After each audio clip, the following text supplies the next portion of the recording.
a perfect open and free trade with them. Many things remarkable and worthy reciting we met with in this short voyage, because Caesar made it his business to search out and provide for our entertainment, especially to please his dearly adored Imoinda, who was a sharer in all our adventures, we being resolved to make her chains as easy as we could, and to compliment the prince in that manner that most obliged him. As we were coming up again, we met with some Indians of strange aspects, that is, of a larger size and other sort of features than those of our country. Our Indian slaves that rowed us asked them some questions, but they could not understand us, but showed us a long cotton string with several knots in it, and told us they had been coming from the mountains so many moons as there were knots. They were habited in skins of a strange beast, and brought along with them bags of gold dust, which, as well as they could give us to understand, came streaming in little small channels down the high mountains, when the rains fell, and offered to be the convoy to anybody or persons that would go to the mountains. We carried these men up to Parham, where they were kept till the Lord Governor came, and because all the country was made to be going on this golden adventure, the Governor, by letters, commanded, for they sent some of the gold to him, that a guard should be set at the mouth of the river of Amazons, a river so called, almost as broad as the river of Thames, and prohibited all people from going up that river, it conducting to those mountains of gold. But we going off for England before the project was further prosecuted, and the Governor being drowned in a hurricane, either the design died, or the Dutch have the advantage of it, and 'tis to be bemoaned what his Majesty lost by losing that part of America. Though this digression is a little from my story, however, since it contains some proofs of the curiosity and daring of this great man, I was content to omit nothing of his character. It was thus for some time we diverted him, but now Imoinda began to show she was with child, and did nothing but sigh and weep for the captivity of her lord, herself, and the infant yet unborn, and believed, if it were so hard to gain the liberty of 2, 'twould be much more difficult to get that for 3. Her griefs were so many darts in the great heart of Caesar, and taking his opportunity one Sunday, when all the whites were overtaken in drink, as there were abundance of several trades, and slaves for 4 years, that inhabited among the negro houses, and Sunday being their day of debauch, otherwise they were a sort of spies upon Caesar, he went, pretending out of goodness to 'em, to feast among 'em, and sent all his music, and ordered a great treat for the whole gang, about 300 negroes, and about 150 were able to bear arms, such as they had, which was sufficient to do execution with spirits accordingly, for the English had none but rusty swords, that no strength could draw from a scabbard, except the people of particular quality, who took care to oil 'em and keep 'em in good order. The guns also, unless here and there one, or those newly carried from England, would do no good or harm, for 'tis the nature of that country to rust and eat up iron, or any metals but gold and silver. And they are very unexpert at the bow, which the negroes and the Indians are perfect masters of. Caesar, having singled out these men from the women and children, made an harangue to 'em, of the miseries and ignominies of slavery, counting up all their toils and sufferings under such loads, burdens, and drudgeries as were fitter for beasts than men, senseless brutes than human souls.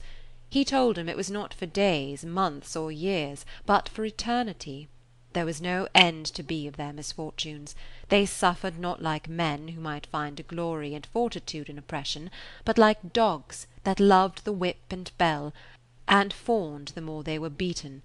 that they had lost the divine quality of men, and were become insensible asses, fit only to bear, nay worse, an ass, or dog, or horse, having done his duty, could lie down and retreat, and rise to work again, and while he did his duty endured no stripes, but men, villainous, senseless men such as they, toiled on all the tedious week till Black Friday, and then, whether they worked or not, whether they were faulty or meriting, they promiscuously, the innocent with the guilty, suffered the infamous whip, the sordid stripes from their fellow slaves, till their blood trickled from all parts of their body, blood whose every drop ought to be revenged with the life of some of these tyrants that impose it.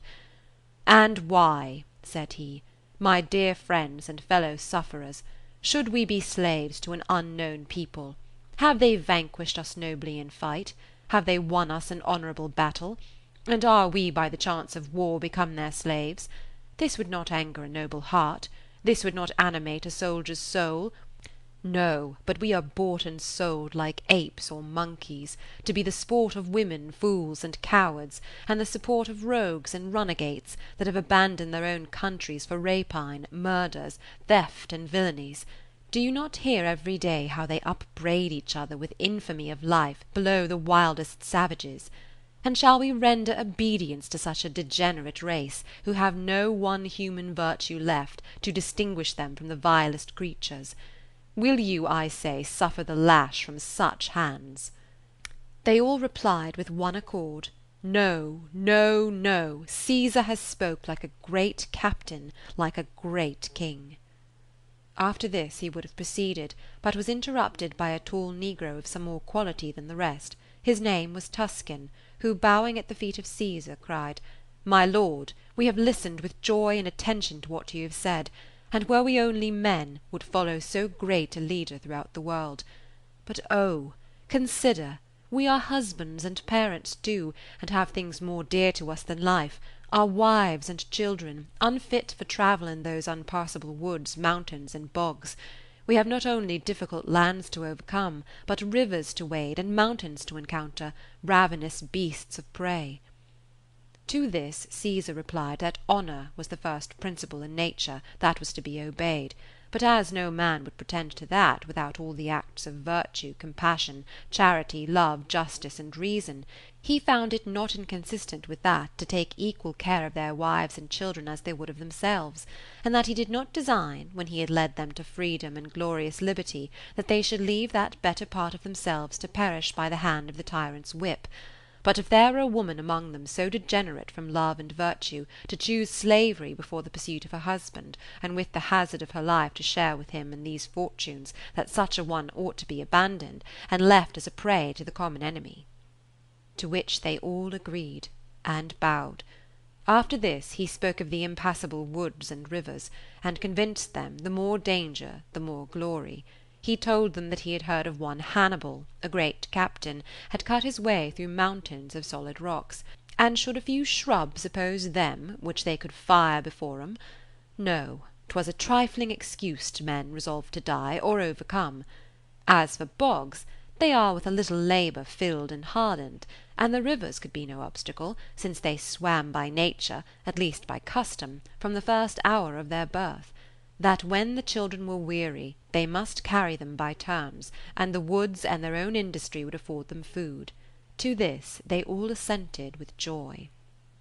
Tuscan then demanded what he would do. He said they would travel towards the sea, plant a new colony, and defend it by their valour, and when they could find a ship, either driven by stress of weather or guided by Providence that way, they would seize it and make it a prize, till it had transported them to their own countries. At least they should be made free in his kingdom, and be esteemed as his fellow sufferers, and men that had the courage and the bravery to attempt at least for liberty, and if they died in the attempt, it would be more brave than to live in perpetual slavery.